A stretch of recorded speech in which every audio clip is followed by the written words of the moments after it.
বিয়ে হয়েছে 1 বছর হতে যাচ্ছে। আমার হাজব্যান্ড প্রবাসে থাকে। আমার হাজব্যান্ডের আমার মাঝে খুব ভালো একটা সম্পর্ক ছিল, বলা যেতে পারে একজন আদর্শ হাজব্যান্ডের ভিতরে যে কটা গুণ থাকা দরকার সবগুলাই ছিল। সে প্রবাসে থাকে, কিন্তু আমার কোনটা ভালো লাগে, কোনটা খারাপ লাগে, কোনটাতে আমার অস্বস্তি হয় সবকিছু সে খেয়াল রাখতো। গত 2 দিন আগে আমার জন্মদিন ছিল, কারণে আমার প্রবাসী স্বামী আমার ভাইয়ের মাধ্যমে কিছু উপহার, কিছু কেক আমাকে পাঠিয়ে সারপ্রাইজ দেয়। আর এগুলা দেখার পর আমি অনেকটা খুশি হয়ে যাই, কিন্তু এগুলা দেখার পর আমার শাশুড়ি, আমার ননদ তেমন একটা খুশি হয়। মুখ কালো ছিল, ভীষণ অখুশি ছিল। বলে রাখা ভালো, আমার বড় ননদ আমার শ্বশুর বাড়িতেই থাকে। আমার বড় ননদের 2টা মেয়ে নিয়ে আজ 5 বছর ধরে আমার শ্বশুর বাড়িতে সে আছে। যাই হোক, পুরো রাত দিন গুমড়ো করেছিল সবাই। গতকালকে একটু ঝামেলা হয় আমার ননদকে নিয়ে। আমার ননদ সংসারে একটা কাজও করে না। আমি রান্না করতেছিলাম, এসব নিয়ে আমার হাজব্যান্ড কল দিয়ে অনেক কিছু বলে, যা আমি জানতাম না। ঘরের বউ, আমি কাজ করব এটা স্বাভাবিক, কিন্তু দিন দিন কাজের মাত্রাটা বেশি বেড়ে যাচ্ছে। আমাকে দিয়ে সব কাজ করাতো। আমরা দিন কাজ করার পরে একটু রেস্ট নেওয়ারও সময় পেতাম না। ননদের 2টা মেয়েকে আমার কাছে রেখে প্রায় সময় সে বাইরে চলে যেত। কোনো কারণে রাখতে না চাইতাম, তখন আমার শাশুড়ি পক্ষ নিয়ে আমার সাথে সবসময় ঝগড়া করতো।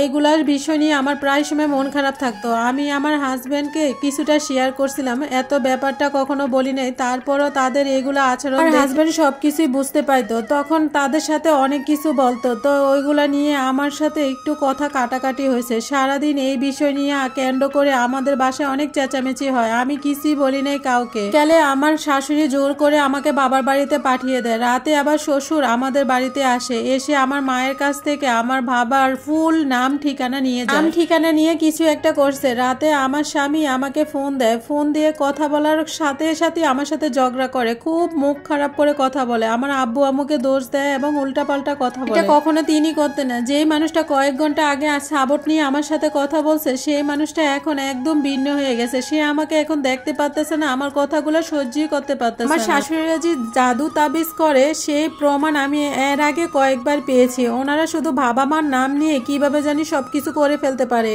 এর আগে হাজবেন্ডকে বেশ কয়েকবার উনি দেখে তার সাথে আমার সম্পর্ক ভালো, সে আমাকে সাপোর্ট করে কথা বলে, তখনই তাকে তাবিজ করা শুরু করে দেয় এবং তার সাথে আমার সম্পর্কটা অনেক খারাপ হয়ে যায়। এই প্রভাবটা বেশি দিন থাকে না, 10-15 দিন পরে সে আবার স্বাভাবিক হয়ে যায়। তারপরে তাকে আবার জাদু করা হয়। এর ভিতরে তার সাথে আমার একটার পর একটা দ্বন্দ্ব লেগেই থাকে। কিছুদিন ভালো থাকে, কিছুদিন পরে পরে আবার এরকম হয়ে যায়। মাঝে তো কথা কাটাকাটি ডিভোর্সের পর্যায়ে চলে যায়। আমি অনেক চিন্তায় আসছি, দিন দিন মনে হচ্ছে পাগল হয়ে যাব, কিছু খেতে ইচ্ছে করে না, মাঝে মাঝে অনেক কিছু ভালো লাগতেছে না। হাজবেন্ড এরকম একটা ফোনও দেয় না, যতদিন তার উপরে প্রভাব থাকে ততদিন সাথে একটু ভালো করে কথা বলে না। জানি না এসব কতদিন চলবে। যদি আমাকে ভালো না লাগতো তাহলে বিয়ে করে কেন আনছে আমাকে? আমি তো তার ছেলের হাত ধরে একা একা চলে আসি নাই, তারা দেখে শুনে আমাকে এনেছে। আমার সংসারে একটুও শান্তি দিচ্ছে না। এই জাদু টোনাগুলো আসলে সত্যি। আমি আমার ননদকে আরো আগে, আমার ননদ আমার শাশুড়িকে খুঁচিয়ে খুঁচিয়ে এগুলা করতে নিয়ে যায়। আমার শাশুড়ি প্রথম দিক দিয়ে রাজি ছিল না, কিন্তু